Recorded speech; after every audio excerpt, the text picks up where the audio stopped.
প্রিয় দর্শক, সাজ্জাদ কাদিরের প্রতিদিন শুভেচ্ছা নিন।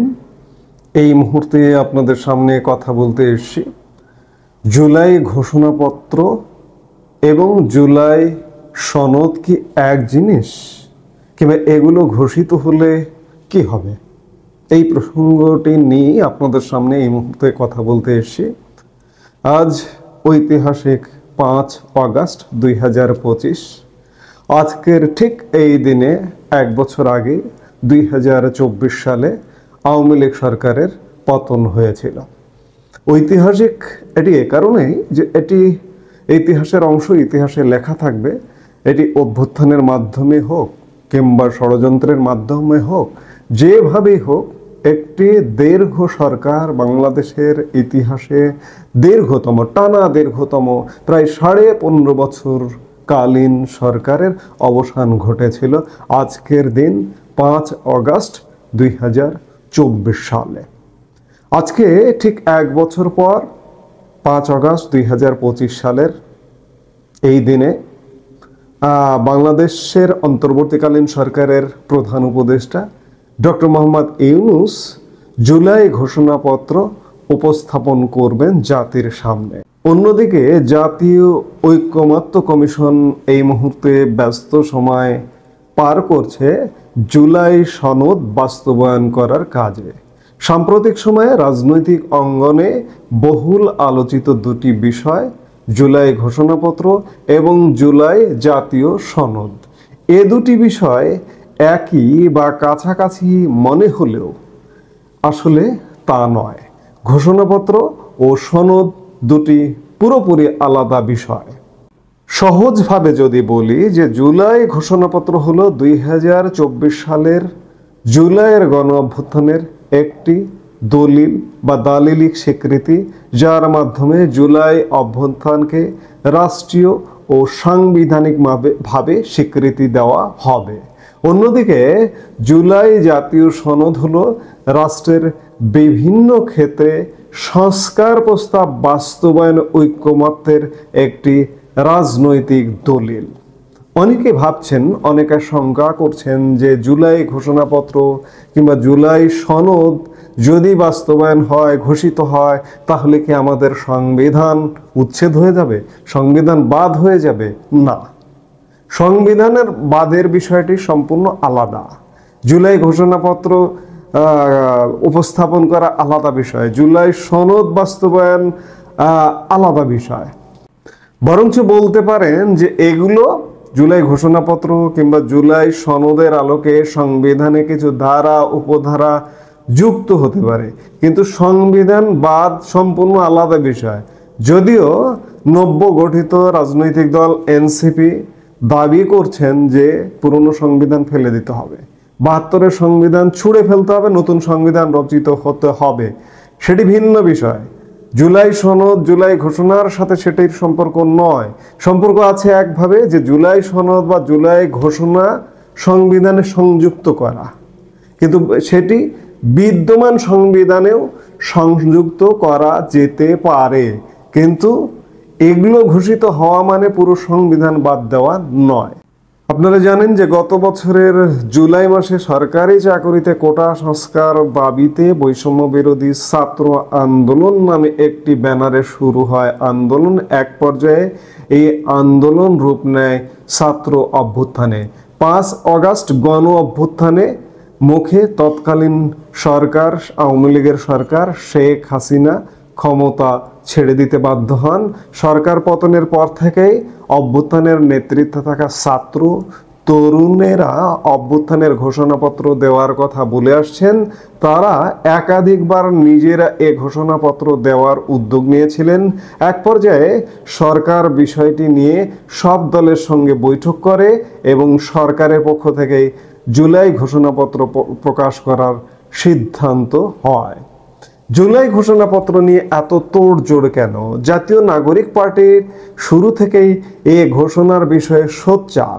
দলটির নেতারা বিভিন্ন সময়ে বলেছেন, তাদের কণ্ঠ থেকে বেরিয়ে এসেছে যে এই ঘোষণাপত্র না হলে ভবিষ্যতে জুলাই গণ অভ্যুত্থানকে অসাংবিধানিক উপায়ে ক্ষমতা দখল হিসেবে দেখিয়ে এতে অংশ নেওয়া ছাত্র জনতার মধ্য দিয়ে গঠিত অন্তর্বর্তী সরকারের সদস্যদের রাষ্ট্রদ্রোহী সাব্যস্ত করে তাদের শাস্তির আওতায় আনার আশঙ্কা রয়েছে। সেই জায়গা থেকে এই অভ্যুত্থানের একটি স্বীকৃতি দরকার। এই কাজটি জুলাই ঘোষণাপত্রের মাধ্যমে সম্পন্ন করার একটা উপায় তারা মনে করছেন। যারা এই ঘোষণাপত্রটা দিতে যাচ্ছেন বা ঘোষণা করবেন, তারা মনে করছেন যে আমি বললাম যে রাষ্ট্রদ্রোহিতার অভিযোগ, রাষ্ট্রবিরোধী কর্মকাণ্ডের মাধ্যমে ক্ষমতা গ্রহণ এটিকে দেখানো হবে। আবার প্রশ্ন হচ্ছে যে এটি জুলাই ঘোষণাপত্র ঘোষিত হলো, কিন্তু তারপরেও যদি আওয়ামী লীগ ফিরে আসে কিংবা ওই টাইপের ওই সমমনা কেউ আসে, এই ঘোষণাপত্র কি টিকবে? টিকবে না। কারণ যে প্রক্রিয়ায় যেভাবে ক্ষমতা দখল করা হয়েছে এটি রাষ্ট্রদ্রোহিতার শামিল। এমনকি এই ঘোষণাপত্র বা জুলাই সনদ বাস্তবায়নের সাথে যারা জড়িত তাদের কণ্ঠেও আপনারা শুনে এসেছেন। যেমন জাতীয় ঐক্যমত্য কমিশনের সহসভাপতি অধ্যাপক আলী রিয়াজ কদিন আগে তারা নিজ কণ্ঠে উচ্চারণ করেছেন যে আমি, আপনি, আপনারা সবাই সংবিধান ভায়োলেট করে এই জায়গায় এসছি। অর্থাৎ স্বীকৃত বিষয় যে সংবিধান ভায়োলেট করে এই জায়গায় এসছে, তাহলে শাস্তি হতে পারে, হওয়ার আশঙ্কা আছে। এই আশঙ্কা থেকেই ন্যূনতম নিরাপত্তার জন্য আজকে জুলাই ঘোষণাপত্র ঘোষিত হতে যাচ্ছে। আজকে যে জুলাই ঘোষণাপত্র ঘোষিত হতে যাচ্ছে এর একটি খসড়া সূত্র থেকে পাওয়া গেছে। খসড়ায় মোট 26টি দফা উল্লেখ আছে। এর মধ্যে 21টিতে সংক্ষেপে মহান মুক্তিযুদ্ধ সহ বাংলাদেশের মানুষের অতীতের বিভিন্ন ঐতিহাসিক ও গণতান্ত্রিক সংগ্রাম থেকে শুরু করে জুলাই অভ্যুত্থানের প্রেক্ষাপট বর্ণনা করা হয়েছে। এখানে শেখ মুজিবুর রহমানের আমলে সংবিধান সংশোধন করে একদলীয় শাসন ব্যবস্থা বাকশাল কায়েমের সমালোচনা করা হয়েছে। পিলখানা ট্র্যাজেডি, শাপলা চত্বর গণহত্যার বিষয়েও এখানে উল্লেখ আছে। খসড়া ঘোষণাপত্রের একটি দফায় বলা হয়েছে, জনগণের সার্বভৌম অভিপ্রায়ের ভিত্তিতে অধ্যাপক মোহাম্মদ ইউনূসের নেতৃত্বে 2024 সালের 8 আগস্ট অন্তর্বর্তী সরকার গঠন করা হয়।